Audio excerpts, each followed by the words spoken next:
Hello guys, we are back with our next lecture. In this lecture, let us go through object relational mapping, guys.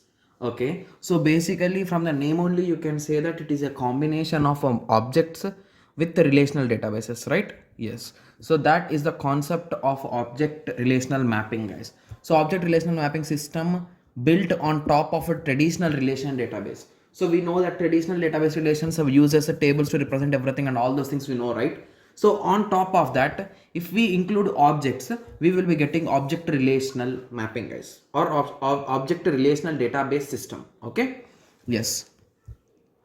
Okay, so ORM provides, that is nothing but object relational mapping, provides integration of OOPS languages, that is nothing but object oriented programming languages, to databases. So you can create objects and you can do any kind of operations which you want, guys.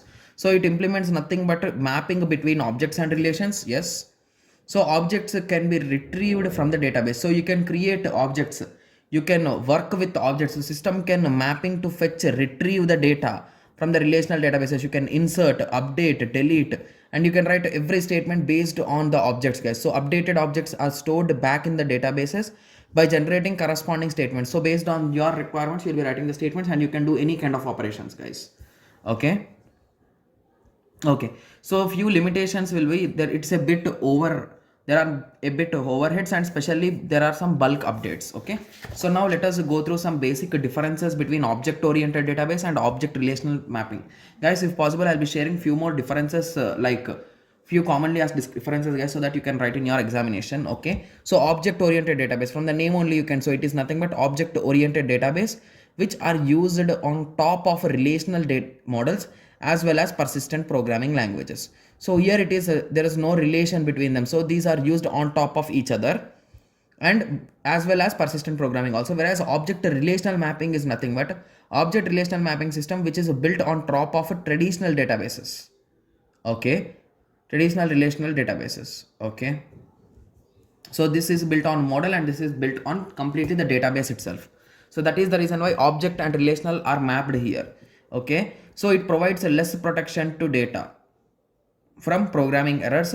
Here it has a good protection. Data modeling and queries is a little bit difficult, whereas here it is easy. Typically applicable for OO databases are CAD. Okay, similarly typically application for OR is mapping, and mapping are complex data structures and multiple data. Here there are no overheads, whereas here we will be having some overheads. Okay, so I hope everyone got some basic idea on these topics, right? Okay. Okay, the thing that I should inform you is that I'm not 100% clear with these topics, guys, so that is the reason why I did not explain you that much in detail about the subject. Okay.